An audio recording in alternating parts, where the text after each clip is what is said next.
Welcome everyone, my name's Dom and I got a rant for you today. So let me tell you a story, right? A long time ago back in 2015, I was a PC gamer. Yes, I was an avid PC gamer. I was getting the monitors and the graphics cards and the processor and the LEDs and the beef and the fans and all the fun stuff and the memory, which is kind of what the story's about. So I had bought for this machine some color-coded Vengeance DDR3 memory from Corsair. It fit my aesthetic. It fit what I wanted to do for the machine. It was great. But I had a bad module. So I ended up contacting Corsair and I sent them an email saying, hey, I got a bad module. I need to RMA this RAM. They replied with, okay, well, send us the kit and we'll get your RMA processed. And I thought to myself, wait, hold on a sec. Why can't I just send you the stick, right? I told them that. I'm like, can't I just send you the one stick? Or if I have to send you the whole kit, can't you send me a new kit and then I can send you this kit so my machine isn't offline? I don't have to go out and buy new memory. And they're like, no, you have to send us the whole kit and we're not going to send you a kit until we take a look at that one. And all I could think to myself is, this is total because in essence, what you're saying is I need to go to the store, buy more memory in order to be able to use this machine because RMA processes can take weeks, 2, 3, 4 weeks, and it's a new gaming PC, which Corsair especially, they deal with gaming PCs. They know how excited gamers can get and PC gamers can get when they have a new gaming PC, holding them back to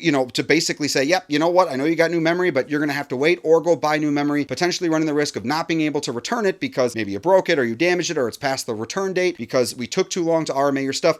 This kind of and I don't know exactly, what Corsair's business model is or what they are with warranties today, right? It's the principle of the thing. It's the core of the thing. I've been noticing all of these anti-consumer tactics recently, little by little, more by more, just these anti-consumer things with all these lawsuits going on and right to repair and all of these things that are coming out. These companies are continuously wanting to put in policies to butt their loyal customers. That is a problem. Never implement a policy that over your legitimate customers. Never, ever do it. I don't care how much your software gets pirated. I don't care what other potential issues arise and how your sales can be affected. Legitimate customers paid. They're the reason that your business exists, and putting in tactics to stop a few bad actors is not a way to handle your customers. It all boils down to the same issue, which is protecting your bottom line. And don't get me wrong, I get it. Businesses have to make money, but don't sit here and pretend like every single person who's going to RMA something is going to try to rip you off. Here's a great thing. I could have given you a credit card number. It would have been really simple. You guys have the credit card number. Send me a unit. If I don't send you back the unit, then you know what? Charge my freaking credit card. Pre-charge it for the amount. Whatever it is that you need to do. The fact that it was handled the way that it was handled, the fact that the stuff is continuing to be handled the way that it's continuing to be handled is just wrong. And I wanted to make this rant so I can hear you guys tell me what your warranty experiences have been like. And Apple is just as bad with this stuff. They have some good things, but even if you get the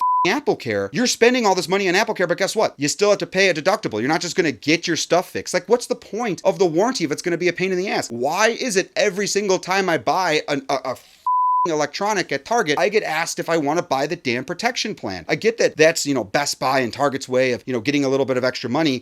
Sometimes they need it. It's the fact that it's needed at all. It's the fact that the warranty isn't good enough. The one that you buy with the one that you get, the one that you bought with the item, it's not good enough. And so it just really got me thinking, the industry really needs to change. This right to repair thing, I've been listening to both sides of the argument, and I get both sides of the argument, and I get why companies are, at least from what they're saying, right? I'm presuming it's affecting their bottom line no matter what. Presuming that these companies are being legit, it still doesn't matter. Don't punish your legit customers. They are your best salesmen. The Apple fans and the Microsoft fans and the Sony and the PC and your hardcore customers, they're the ones who are selling your stuff out in the fields. And if you take good care of them, you give them what they want, they will continue to do so. But the second you forget about them, the second that you do something that inhibits their ability to enjoy the thing that they bought in any way, shape, or form, red tape, bureaucracy, whatever, therein lies the problem. So when it comes to warranties, when it comes to right to repair, when it comes to DRM, when it comes to any of this stuff, never, ever implement it